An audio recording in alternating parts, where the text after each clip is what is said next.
السلام عليكم ورحمة الله تعالى وبركاته. زي ما وعدتكم في الفيديو السابق بأنه حنقوم بمقارنة بين اللهجة المغربية واللهجة السودانية.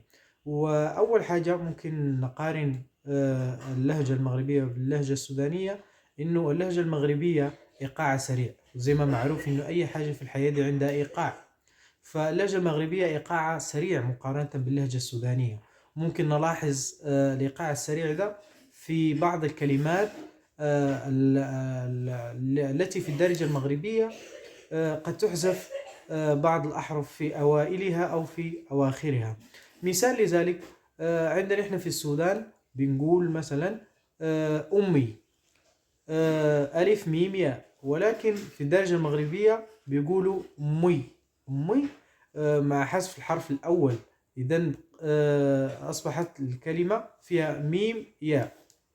وغيرها من الكلمات الأخرى، حتى في طريقة الكلام وفي سياق الكلام تجد أن الكلمات تأتي إيقاعها سريع مقارنة باللهجة السودانية.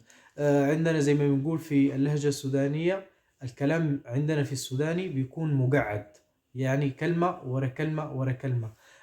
في الدارجة المغربية قد تجد سرعة الإيقاع بتخلي الكلام ممكن يخش في بعض. ده أول حاجة ممكن نعتبرها كمقارنة باللهجة المغربية مع اللهجة السودانية. وإلى اللقاء في فيديو آخر مع مقارنة أخرى وكلمات أخرى، وشكرا.